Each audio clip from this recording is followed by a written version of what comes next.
All right, so the story kicks off by introducing one of the most ridiculous powerhouse families in the world, the Runcandel family. These guys basically dominate half the continent, and their whole philosophy is simple: combat, conquer, control. That's it. No peace talks, no diplomacy, just straight law of the jungle energy. If you're born into this family, you're expected to be an absolute monster with a sword. And our boy, yeah, he was born into that exact family. He introduces himself as Jin Runcandel, and he already looks like he's about to become the next Sung Jin Woo. Now, every kid in this family has to go through something called the selection ceremony, where they choose a sword that supposedly predicts their future. And somehow, our boy walks up and picks Barisada, the founder's sword, the literal symbol of the entire Runcandel family. This sword basically screams future patriarch energy. So naturally, everyone watching is like, hold up, the founder's sword, the symbol of the entire family. And this kid just casually picked it. At this point, Jin thinks his future is basically locked in. Fame, power, becoming the head of the family, the full main character treatment. But yeah, that dream gets absolutely obliterated. Because despite choosing the most legendary sword imaginable, our boy has zero talent in swordsmanship. And I mean zero. Which, in a family obsessed with swords, is basically the worst possible build you could roll. So now people start calling him everything under the sun. The Runcandel embarrassment. The Runcandel disgrace. The worst dunce the family has ever seen. Yeah, our boy is getting cooked daily. Then we jump to a training ground. Jin's out here grinding, sweating, swinging a wooden sword trying to improve, and two of his brothers roll up already looking salty. They start mocking him for still training with that useless wooden sword.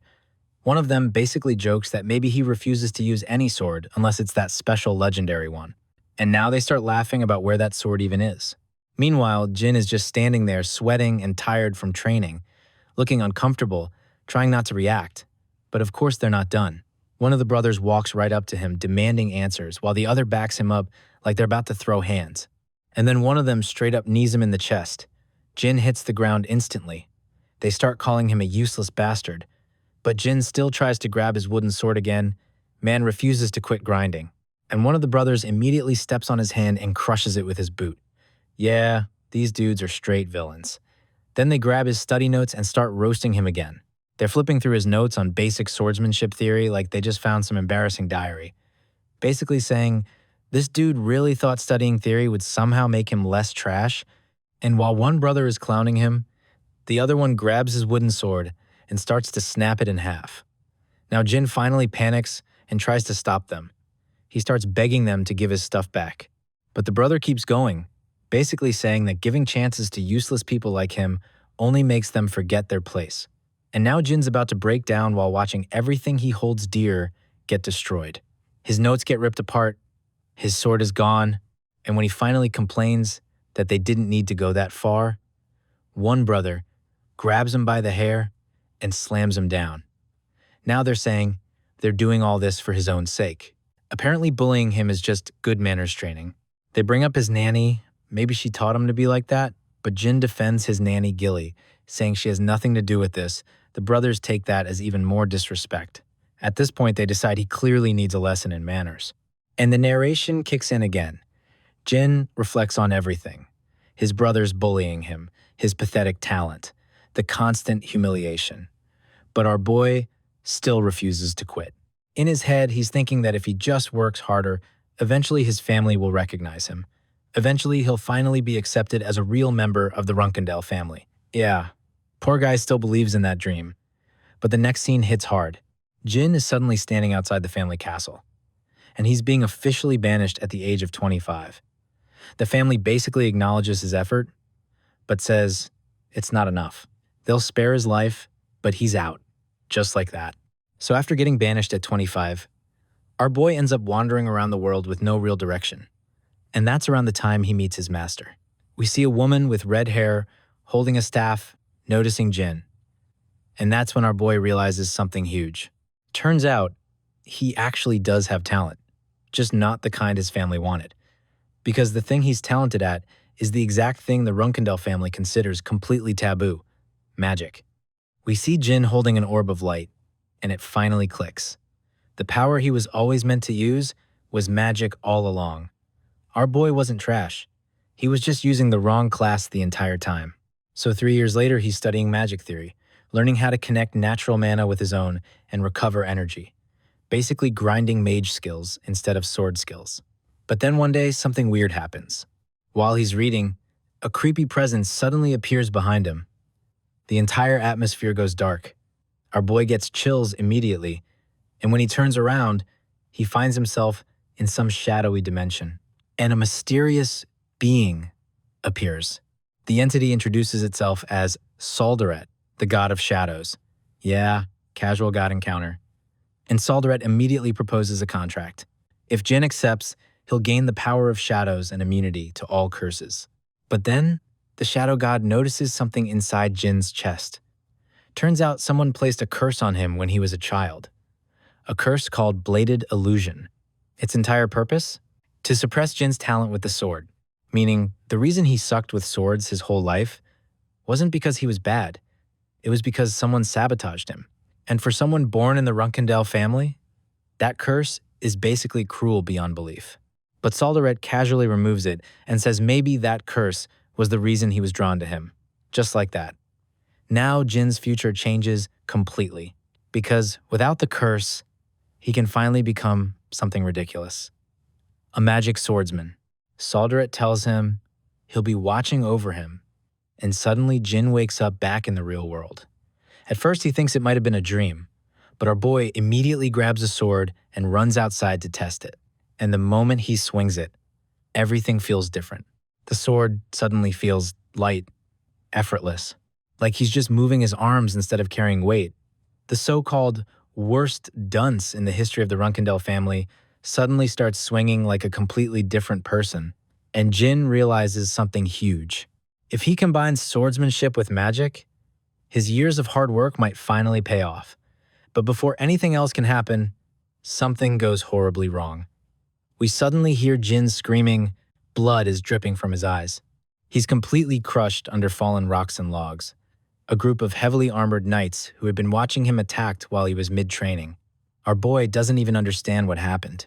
His body feels heavy, his vision is fading, he's dying. While lying there under the rubble, he calls out for his master and then for Soldaret, hoping someone might hear him. But no one comes. And right before he dies, Jin realizes something tragic. He finally gained the power he deserved, but he never got the chance to use it. Then everything goes dark. But suddenly, something strange happens. Jin wakes up again, except now he has tiny hands, and he's staring at grass. Then he hears a familiar voice. Gilly, his nanny. He looks around and sees a bunch of swords laid out in front of him, and that's when it hits him. That massive sword in front of him? Barisada, the founder's sword. This is the selection ceremony. Jin finally realizes what just happened. Our boy didn't just die. He returned to the past, back to the moment he was only 1 year old. Last time, he chose the sword by chance. But this time, our boy crawls forward intentionally, reaching for the legendary blade again. The crowd immediately starts reacting. Some are excited. Some are already looking salty. Because the youngest child just chose the patriarch's sword, and looking up at that massive blade, Jin makes one thing clear in his head. In this life, he's choosing it on purpose. So right after our baby protagonist intentionally grabs the founder's sword, the crowd immediately starts losing their minds. People in the audience are confused as hell, because the youngest kid just picked the patriarch's sword, Barisada. The whispers start spreading everywhere while people struggle to process what just happened.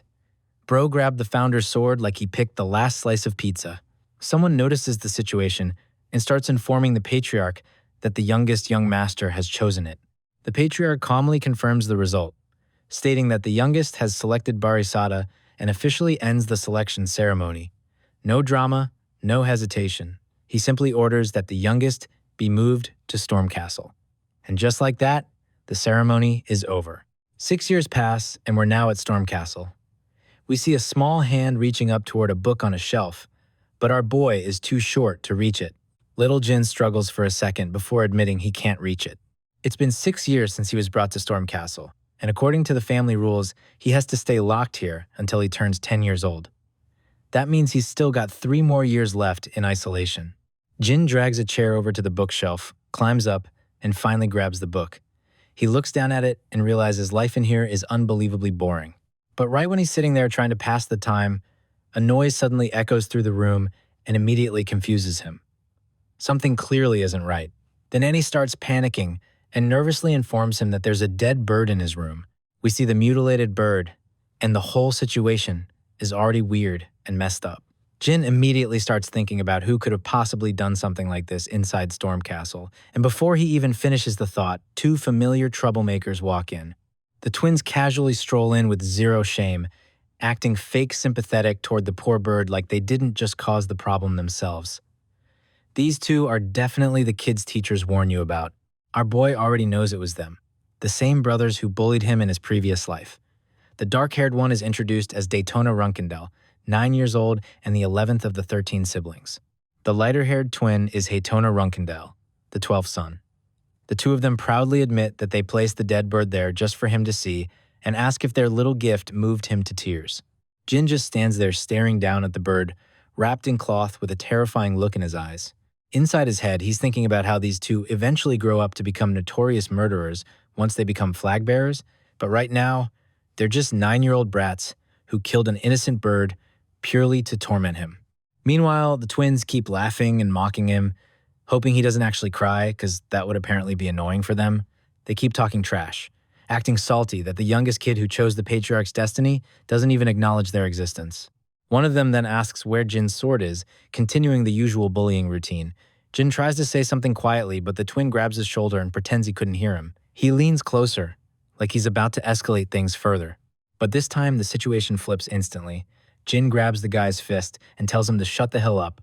The twin freezes in shock because the quiet little kid just snapped back. Then, out of nowhere, Jin releases a black aura and throws an absolutely brutal uppercut straight into his brother's face. The other twin loses his mind seeing that and tries to jump in, but Jin immediately punches the daylight out of him too. Our boy finally snaps and admits he's tolerated their crap up until now, but he's done putting up with it. From this point forward, it would be in their best interest to stay out of his sight completely. Just then, a guard storms into the room asking what the hell is going on between the young masters. Jin calmly calls the guard Khan, while the black aura is still lingering around his fist. Khan is shocked seeing the 2 twins knocked out cold and asks what happened. Jin casually explains that they suddenly started fighting each other and both collapsed. Khan is confused for a second, but accepts the explanation. In his mind, he's already thinking that this is exactly what you'd expect from the Runcandel family, because even the children are fierce. Khan says he'll take them to a doctor, but Jin immediately stops him and says they need to go somewhere else first. Next, we see them outside during a rainstorm walking through mud while dragging the unconscious twins along. Jin places them beneath a tree with the dead bird buried right in front of them. The guard looks confused and asks if he's really just going to leave them there since the rain is about to get worse. Jin calmly explains that they need to become aware of what they've done, while staring back with some seriously cold eyes. Khan agrees to follow his order. Jin turns around and walks away, while the storm gets heavier. Meanwhile, Khan starts thinking about what he just witnessed. The power Jin used definitely didn't look like aura, and if that's the case, then the situation might be something far more serious. He begins wondering if that was actually mana. If that's true, then this isn't just a small scuffle between siblings anymore. He decides he needs to report this directly to the patriarch. Khan immediately calls over a servant and orders a horse. Jin watches him leave and immediately realizes exactly what's happening. He knows Khan is heading straight to report everything to his father. Even though Khan is the guardian knight assigned to them, he's also an observer. From Khan's perspective, the power Jin used probably looked like magic, and that's not something he can ignore. Jin then forms shadow energy in his hand while thinking about it. That shadow power is the proof of his contract with Soldaret. Thanks to the shadow energy, he already confirmed something huge. The agreement with Soldaret still exists even in this new life. On top of that, the curse immunity granted to Soldaret's contractors allowed him to avoid the bladed illusion curse completely. The disgraceful history of Jin Runcandel as the family's worst dunce no longer exists. Jin clenches his fist and realizes that from this moment on, many things will change compared to his previous life. His expression softens slightly as he smiles and realizes the next step waiting for him is meeting his father. In the next scene, Khan finishes delivering his report to the Patriarch, explaining everything that happened. The Patriarch calmly processes the information and notes that the youngest defeated the Tona twins. Without hesitation, he orders Khan to assemble the flag bearers because he wants to personally visit the youngest child. Soon after, someone reports that all 7 flag bearers of the Runcandel family, along with their 200 knights, have been assembled and are ready. We then get a full view of the other powerful siblings in the family as the Patriarch gives the final order. It's time for everyone to head to Storm Castle. Now, on a march to Storm Castle after the order for the flag bearers to gather, Mary Runcandel, the 7th flag bearer, is already looking annoyed. She was literally in the middle of beating up some mages when this interruption hit. So naturally, she turns to the guy walking next to her, Jin Runcandel, the 4th flag bearer, asking if he knows what this is about. Dyfus basically says he already checked with Luna earlier, but she didn't know either, which only makes Mary more irritated because now she got dragged out here for mystery drama with zero explanation. While they're walking, Diffus starts thinking it through. The Tona twins will be leaving Stormcastle next year, so it probably isn't anything to do with them. Then, he casually drops a possibility. Maybe father is coming to see the youngest. Mary immediately pauses on that. Our youngest? Why? And that's when Diffus reminds her of something important. During the selection ceremony, the youngest kid chose the Patriarch's sword, and suddenly, it clicks for Mary. Right? That did happen. But even then, she's still skeptical. Is that really enough reason for the Patriarch himself to come all the way back? Diffus just shrugs it off. No one really knows what father is thinking most of the time anyway. And right as they're talking, Luna Runcandel, the 1st flag bearer, suddenly put her finger to her lips and quietly signals for them to shut up. Instant silence. And Mary starts thinking to herself, father actually came back personally to see him. Is the youngest really that useful? Meanwhile, over with our boy Jin, his nanny suddenly mentions something interesting. The Patriarch is coming to see them. Maybe he's just visiting his children. Jin says, maybe. But internally, he's already putting the pieces together. Khan must have reported everything. And Khan isn't the type to exaggerate or jump to conclusions. He's the kind of guy who reports things exactly how he saw them. So what father probably heard was simple. The youngest son used a strange power that wasn't aura and wasn't magic either. Yeah, bro filed the incident report, which means his father is coming back to see what that power actually is. Jin just sits there quietly while his nanny brushes his hair, thinking things through.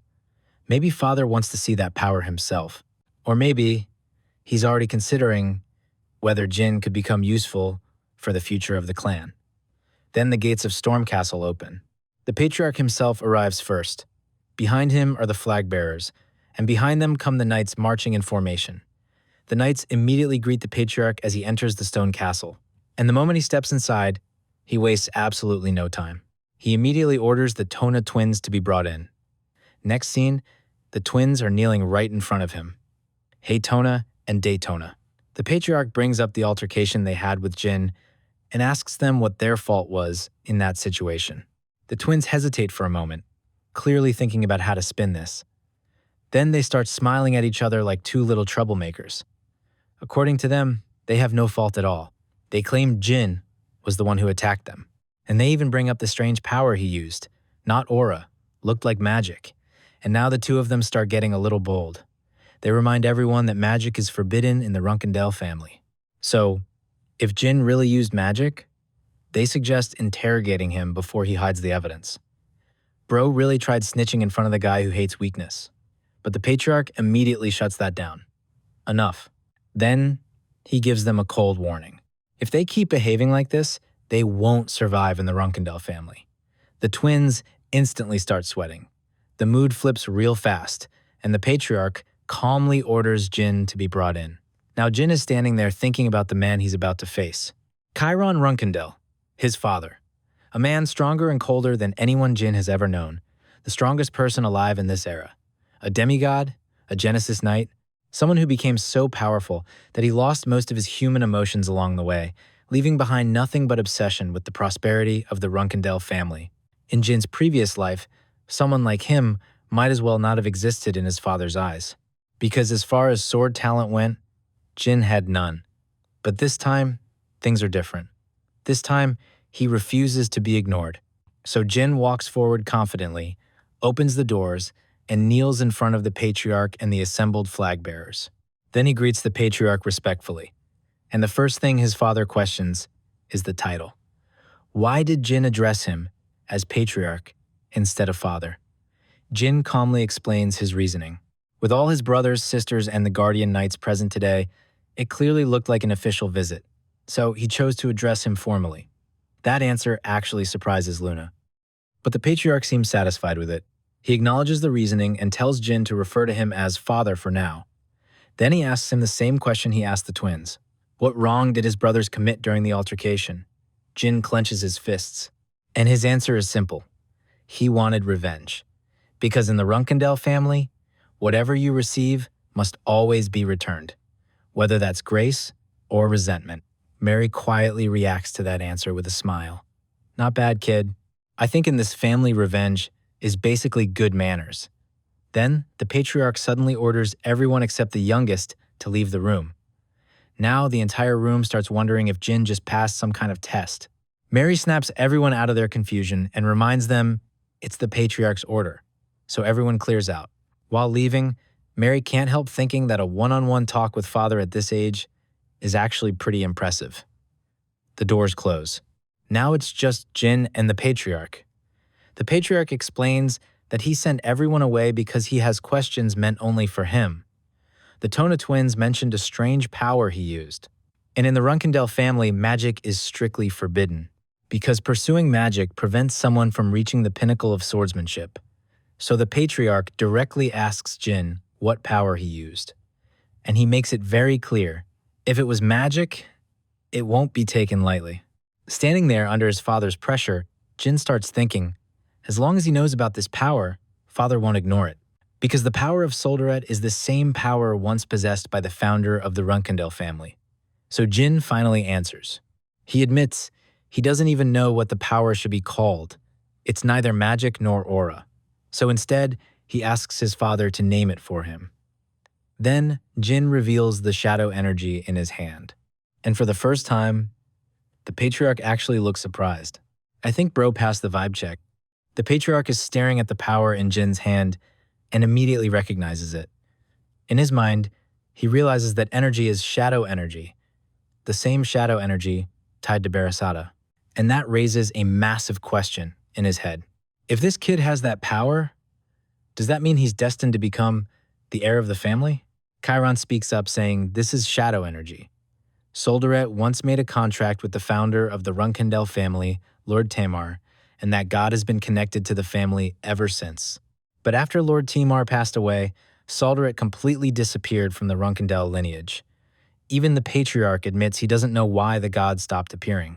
But seeing this power now, it looks like Soldaret might be trying to reach out to the Runcandel family again through Jin. Hearing all this, Jin gets curious about something and asks a bold question. He wonders if that god is stronger than his father. The patriarch pauses and turns away for a moment, thinking it over. Then he admits he honestly doesn't know, because he has never fought a god before. Internally, Jin thinks that was honestly the best possible answer his father could have given. And that innocent question actually makes the patriarch smile a little. Hiding that smile, he turns back toward Jin and acknowledges that the question was good. In fact, thanks to that simple curiosity, he now has a pretty interesting topic to think about. That alone makes the visit worth it in his eyes. But then the patriarch flips the conversation around and throws a question right back at Jin. He asks how Jin plans to use that shadow energy. Our little guy places his hand on his chest and says he wants to use that power for the sake of the family. The patriarch pauses on that answer, then suddenly laughs. He straight up calls it an amusing lie. That reaction catches Jin off guard for a second, but the patriarch keeps going. From his perspective, this kid just beat up his older brothers and literally threw them into a storm.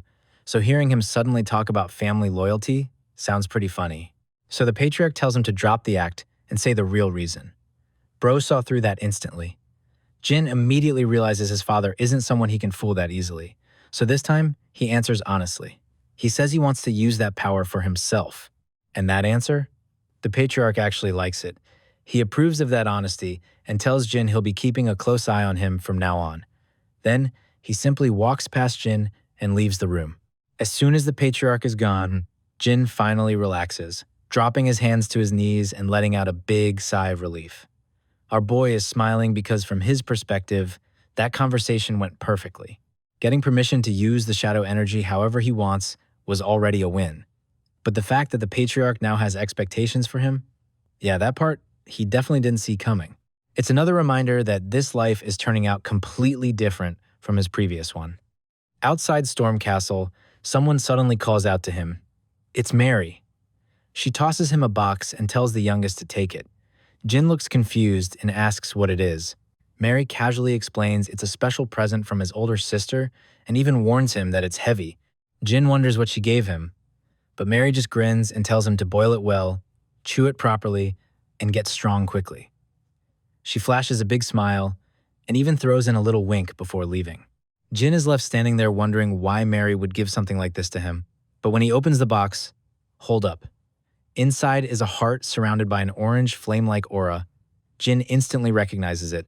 It's a phoenix heart, and he can't help thinking Mary is actually insane for giving something like this to a 7-year-old kid.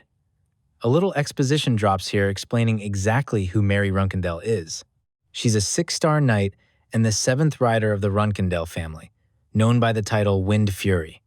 But she also has another nickname that not many people talk about, the Mad Woman of the southern region. Jin immediately understands why she gave him the Phoenix Heart. His battle-crazed sister basically wants him to hurry up and get stronger so he can become someone she can actually throw hands with later. And the item itself is ridiculously valuable.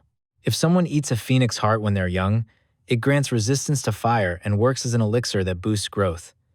Then Jin remembers another detail.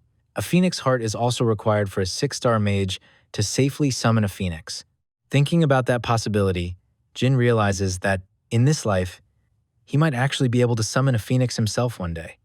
Just then Gilly, his nanny, walks in and asks if he waited long. Jin thanks her, and Gilly happily explains that Mary gave him an incredible gift and tells him to eat it before it gets cold. Turns out Gilly already turned the Phoenix Heart into a delicious-looking soup.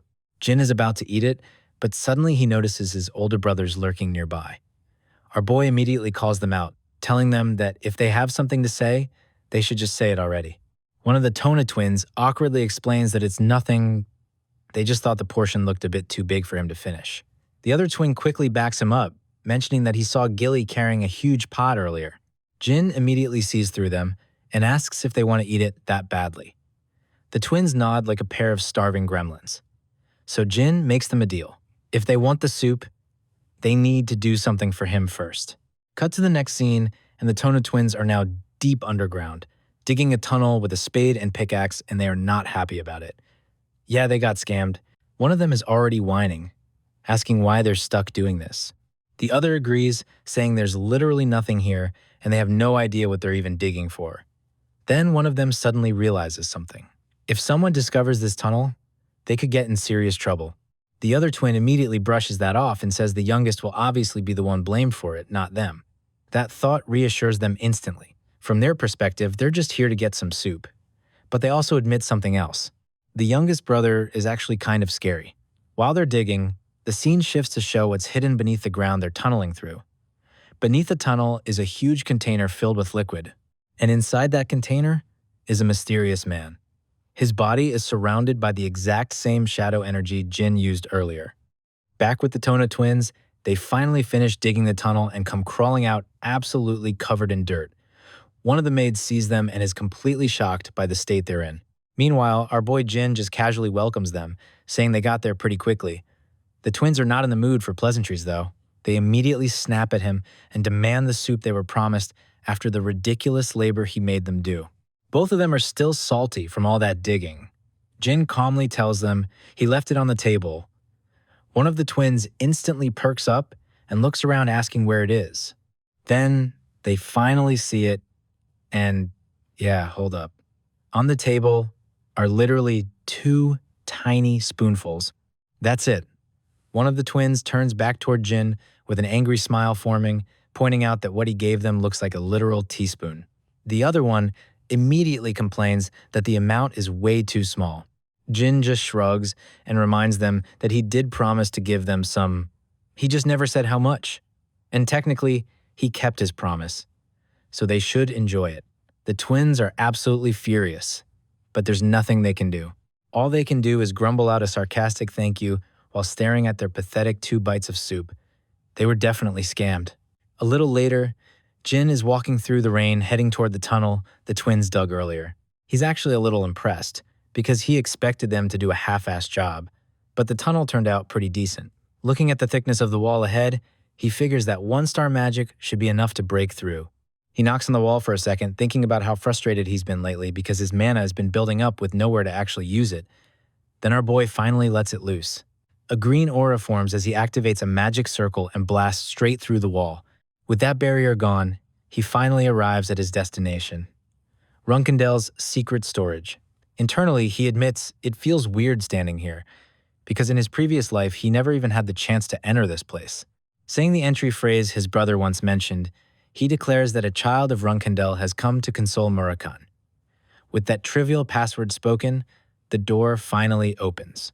This place is basically Runcandel's hidden vault of knowledge. For the past 1,000 years, the family has destroyed countless other clans, and every secret tome from those fallen families ended up stored here.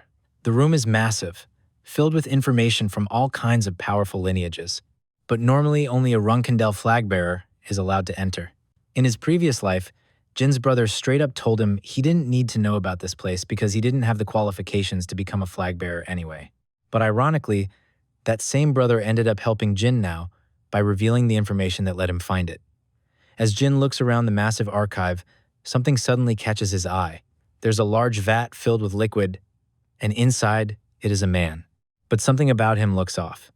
Jin notices scales on the body and immediately realizes the figure isn't human.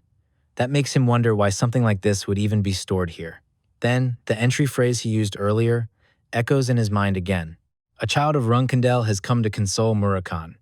That's when the realization hits him. Black Dragon Murakhan. Jin remembers hearing the story that the first flag bearer defeated the Black Dragon Murakhan and forced him into a deep slumber. But he always assumed that story was just a legend. Seeing the creature right in front of him makes it clear the story was actually real. Jin taps the glass for a moment before turning away, deciding he doesn't have time to worry about that right now. His real goal here is the secret tomes. As he starts searching the storage rooms, he notices shelves full of records from all sorts of destroyed families. Eventually, he decides to start with the Kungan family since they were known as Swordmasters as well. Looking through their materials, he realizes some of the theories are already at the level of 3-star magic, which is pretty complicated. He considers taking the books with him, but immediately realizes that would be way too risky. If someone discovered they were missing, he'd be caught instantly. So instead, he pulls out a notebook and pen from his bag and decides he'll just copy the information every time he sneaks down here. While he's busy writing down the theories, he suddenly hears a noise behind him. Jin immediately stands up, on edge. From what he knows, nobody from Storm Castle should be inside the secret library at this time. But right then, the door slowly creaks open and someone steps inside. The figure looks straight at him and demands to know what he is. Jin freezes in shock. It's Murakhan. He can't believe it because in his previous life, Murakhan never woke up at all. But right now, the Dragon Man is staring at him with an icy glare. Jin quickly tries to calm himself down. Since Murakhan is supposed to be the family's guardian dragon, maybe acting respectful and pretending to be an innocent child might let him escape this situation.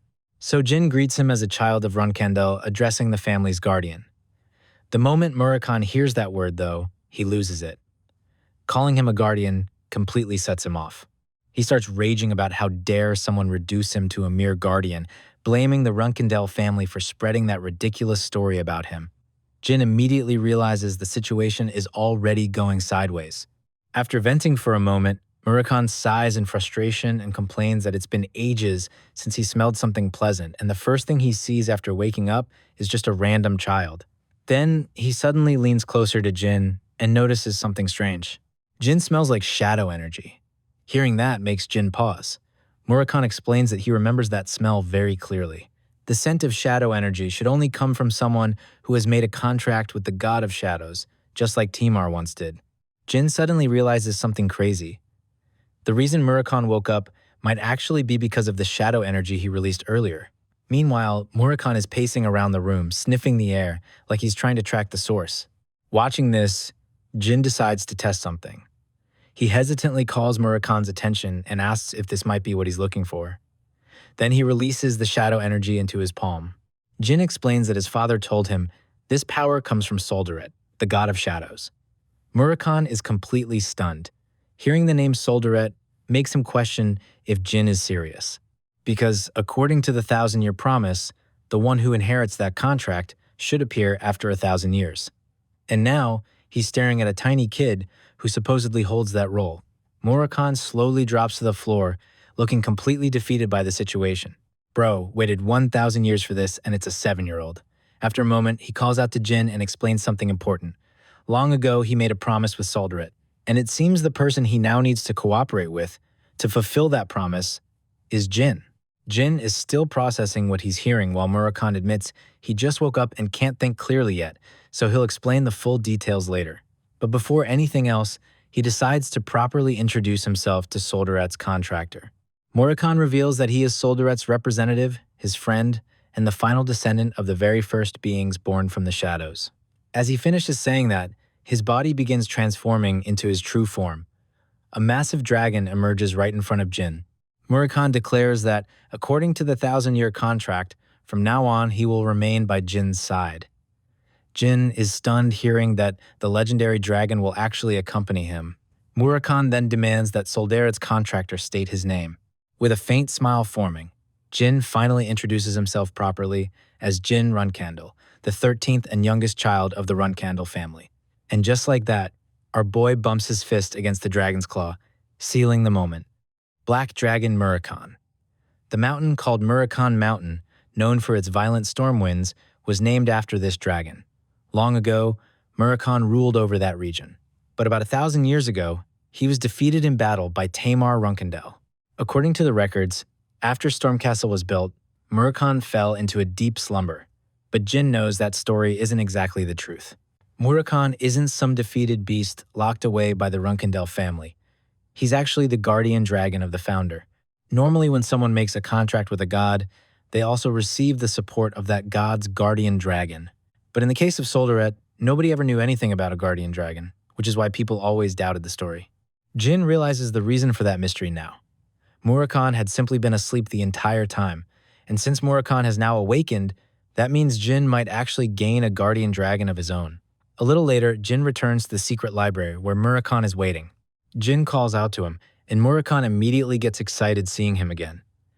Jin explains that his nanny packs some snacks and hands them over. While doing this, Jin is already thinking ahead.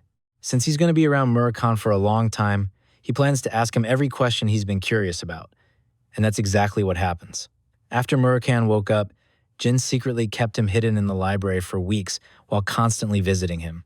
At one point, Murakami is asked why he even fought Tamar 1,000 years ago. Murakami immediately shrugs it off, saying that happened so long ago he doesn't even remember. Then he suddenly changes the topic and asks if that's really all the strawberry pie Jin brought. Jin immediately realizes something important about Murakami. This dragon absolutely loses his mind over strawberry pie. Murakami quickly counts the slices left and complains there are only 7 pieces.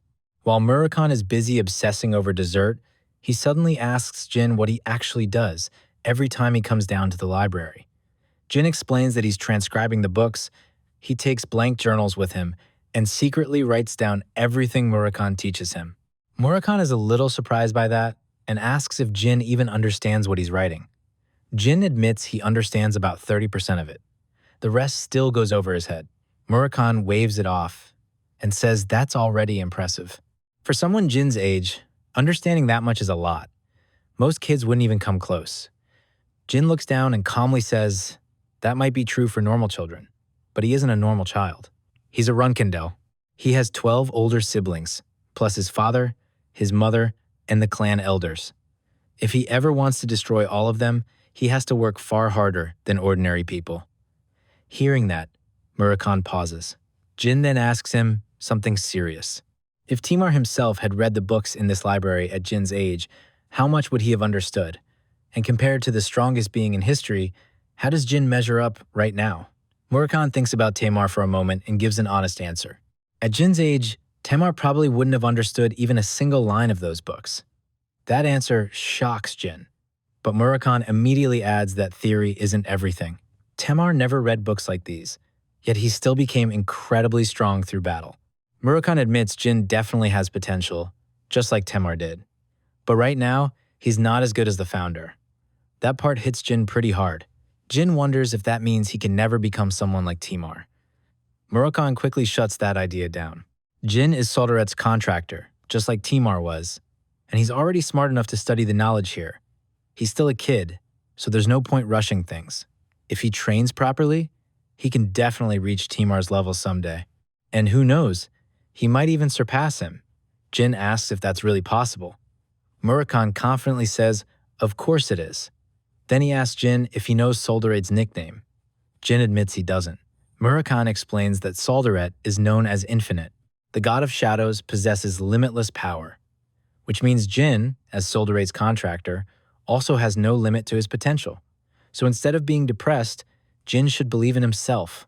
And to prove it, Murakhan decides to teach him a new technique. Jin immediately gets interested and asks what the technique is.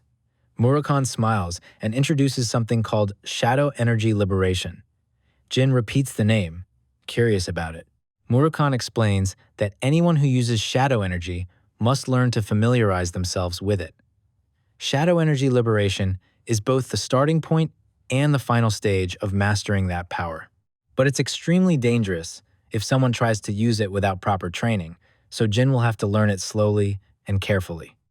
Jin agrees and asks what the first step is. Murakhan tells him that before anything else, Jin needs to learn how to open his mana and move it. Jin hears that, and internally sighs, because that's something he already practiced countless times in his previous life. Murakhan explains that Shadow Energy Liberation requires two fundamentals, opening mana and moving mana. Jin will have to train those basics for 2 to 3 years before moving forward. Jin immediately reacts to that timeline. 2 to 3 years feels way too slow for him. But Murakhan explains he can't teach advanced techniques to someone who hasn't mastered the basics yet. That's when Jin casually proves something. He releases magic and forms a mana orb in the palm of his right hand, asking if Murakhan can teach him now. Murakhan is completely stunned. He can't believe Jin just opened his mana that easily. Then Jin moves the mana from his right hand into his left hand, without hesitation. Murakhan is even more shocked seeing that. Being able to move mana like that is something only the most gifted geniuses can do. Murakhan just realized this kid is built different. With that confirmed, Murakhan decides to show him Shadow Energy Liberation properly. Jin smiles to himself because his little test worked. Bro, just skip the tutorial. Murakhan begins demonstrating the technique. Shadow energy starts pouring out from beneath his body like a dark aura. The shadows throughout the room begin connecting and stretching toward him. Murakhan explains that every shadow in the world was born from Solderet. That means Solderet is the owner of every shadow that exists, and Jin, as Solderet's contractor, has the right to command them. Jin watches in shock as all the shadows in the room start moving and gathering around Murakhan. Murakhan explains that one day, Jin could become the owner of all shadows in the world. That power right there is Shadow Energy Liberation.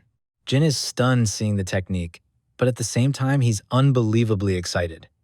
Meanwhile, somewhere far away in a forest, a massive wyvern lies dead on the ground. A knight approaches a woman standing nearby and reports that the area has been cleared. Only 5 locations remain before their mission is finished. Someone warned the remaining monsters. The woman turns around, revealing herself as Jin Runcandel. She calmly says 4 months should be enough to finish the rest of the mission and tells the knights to take a break. As she wipes the blood from her sword and looks off into the distance, she suddenly asks the knight beside her a random question. She wants to know what 9-year-old kids usually like. About half a year passes after Jin first meets Murakhan. During that time, the Tona twins finally leave Storm Castle. The two of them are getting ready to head out, saying their goodbyes, while Jin calmly tells them to take care. Our boy watches them leave without much emotion. Not long after that, Jin celebrates another milestone, his 9th birthday. Gilly walks in with a cake and happily wishes the young master a happy birthday. Jin thanks everyone, and Gilly starts cutting the cake so it can be shared with the people around him. Everything seems peaceful for once, until Khan suddenly enters the room and apologizes for interrupting. Jin asks what the matter is, and Khan delivers some unexpected news. Luna has come to visit, and right at that moment we see her arriving at Storm Castle, carrying her massive sword. This instantly shocks Jin. Yeah, I'd also panic seeing her walk in. Luna Runcandel, the first flag bearer of the family and a 9-star knight. The firstborn of the 13 siblings, the legendary White Whale. Even though she is the strongest among all the Runcandel siblings, she never cared about becoming the patriarch. Instead of fighting in the brutal succession war like the others, she stepped away from the competition entirely. She's basically a lone whale drifting through the ocean of the family, keeping her distance from everyone else. Because of that, Luna never showed interest in any of her siblings. Jin remembers that their relationship in his previous life felt less like family and more like complete strangers. That's how distant she always was, which makes this visit incredibly strange. Luna suddenly showing up at Storm Castle without any notice is something Jin never expected. Jin comes down to greet her, but internally, he's already trying to figure out what's going on. Did something big happen in the family? Or worse, did she somehow find out he's been sneaking into the secret library? Jin greets her respectfully as his older sister. Luna looks at him and calmly notes how much he has grown. Jin politely says he would have dressed more appropriately if he had known she was coming. Luna chuckles and says that's a cute thing to say. In her eyes, there's no need for a big announcement just to see her little brother. She pats his head casually. Jin is completely thrown off by how relaxed she's acting. Luna notices the confusion on his face and asks if he's feeling unwell because he looks a little out of sorts. Jin quickly explains that's not the case. He's just nervous because it's his first time seeing her this close. Something about the moment has him on edge. Hearing that, Luna pauses. Inside her mind, she remembers the brutal tradition of the Runcandel family, where siblings constantly watch each other, steal from one another, and trample each other to climb higher. She suddenly realizes Jin might think she came here to keep him in check. That thought makes her clench her fist slightly as she apologizes. She admits she lacked consideration because he's still the youngest child of the family. Then she asks if they can speak privately and requests that the nanny and the guardian knight leave for a moment. Jin agrees with a smile, though internally he's wondering what this is really about. Still, nothing about the situation feels dangerous. Once they move to another room, Luna finally explains why she came. When their father visited Jin previously, the way Jin behaved caught the attention of all the other siblings. That means the moment Jin leaves Storm Castle, the other children of the family will be watching him very closely. Luna tells him she hopes he doesn't lose his happiness by getting dragged into the family's brutal conflict. She sincerely wishes he won't suffer from the Runcandel tradition. That explanation surprises Jin.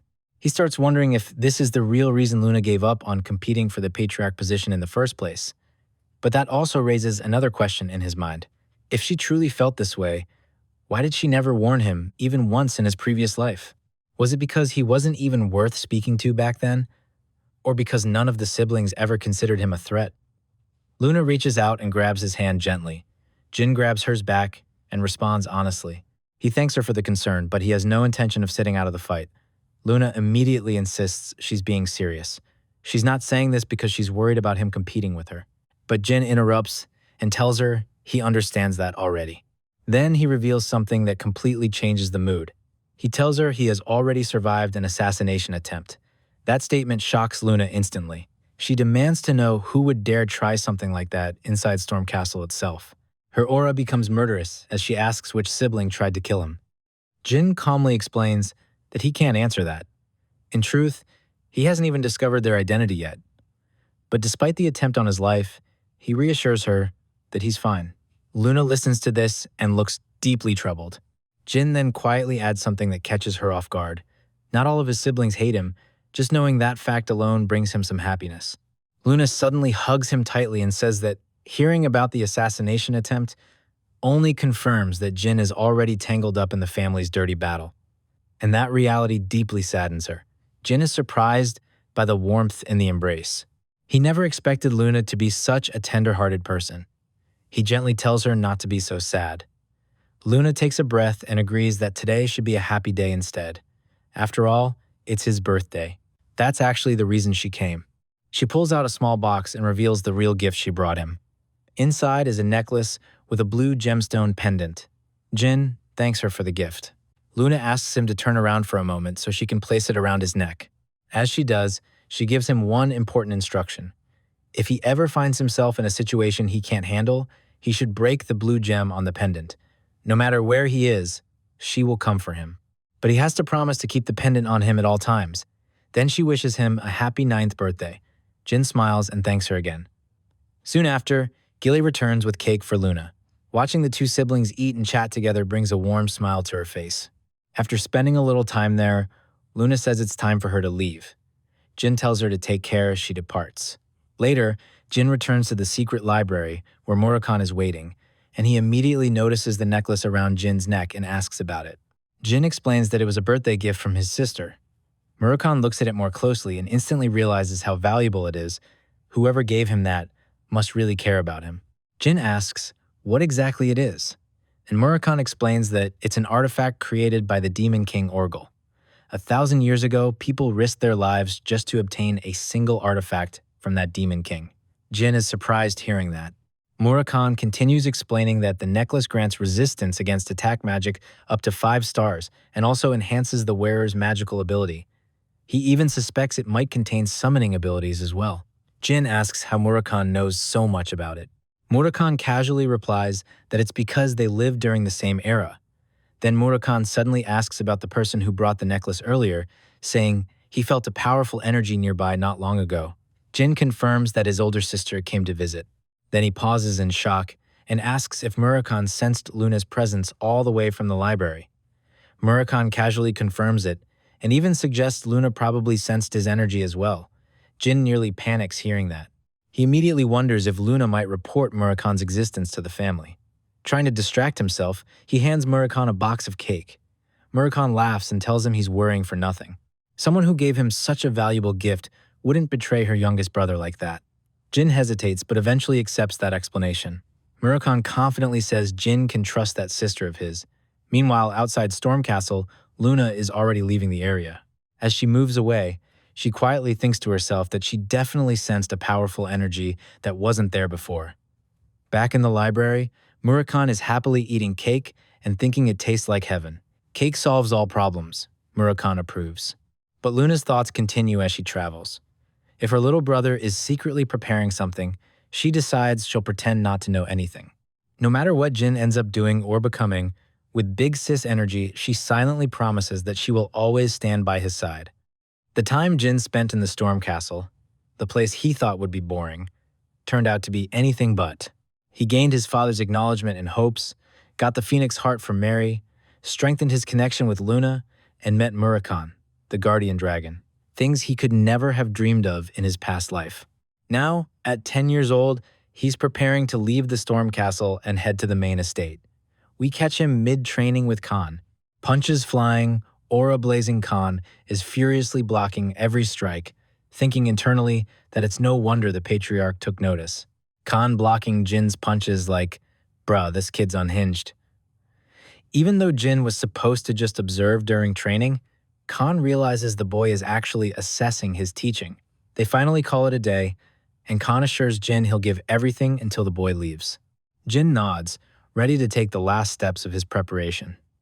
Next, we see Jin experimenting with the Phoenix Heart, touching a candle flame. Gilly panics a little, worried it's hot, but Jin just feels warm, like gentle water. He's glad Mary's gift is working its magic. Gilly remarks that she's only heard of Phoenix Hearts but never seen one in action. While Jin notes he's absorbed about half already, it'll take a few years to fully integrate.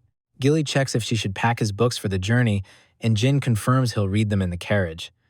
She also prepares a strawberry pie as a snack. Jin decides to take a short stroll before leaving. Inside the secret library, Jin greets Murakami, who's been waiting ages for this day. Jin asks how the dragon plans to follow him, and Murakami reassures him he'll move undetected, despite being weakened from 1,000 years of sleep. Jin presses him on regaining power, and Murakami promises that not only will he regain it, but Jin will grow strong as well enough to rival even a magic swordsman like Temar. They discuss the Runcandel family's origins. Originally, a magic swordsman family, with the founding patriarch being the strongest in history. Murakami explains that the family now rejects magic because of a 1,000-year-old vow of humiliation. Even though Murakami is the family's guardian, Appearing openly now would be unwelcome. Jin points to the now empty vat and asks how he'll handle it if someone notices. Murakhan simply smiles and says he'll use dragon illusion magic. Even if discovered, he's the dragon of shadows, this is nothing. Jin surprises Murakhan with a special gift, a pie made from the first strawberries of the year, plus a bottle of alcohol he swiped. The dragon lights up, thrilled, but Jin warns him not to get carried away and start making illusions. Murakhan laughs, saying raising Jin was worth it, and suggests meeting Jin's nanny, which the boy promises to consider. Murakhan hyped over pie and alcohol. Dragon problems. The next day, Gilly reminds Jin that life in the main castle won't be as relaxed as the Storm Castle. He'll be busier, and no one will bake him pie on demand. Jin reassures her that he knows and is ready for the challenge. She kneels and pledges even more devotion to him. 2 Guardian Knights arrive to escort him to the Garden of Swords, and Jin nods. On October 30th, 1790, Jin finally leaves the Storm Castle, stepping out to begin his journey to the Runcandel family's main estate, the Garden of Swords. As he takes his first step toward the future, he can't help but think, if you want to keep up with his journey, hit that crispy like, subscribe, and ring the bell because the real story is just beginning.